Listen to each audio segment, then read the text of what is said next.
Men xudbin emasman.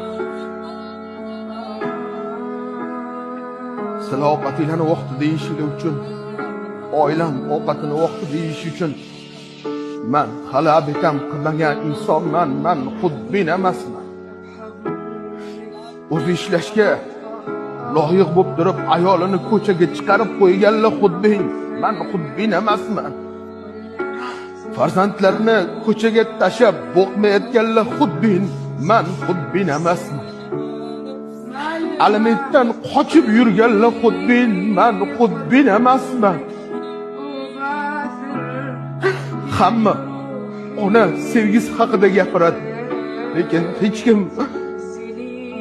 otani qurbonligi haqida hech kim gapirmaydi.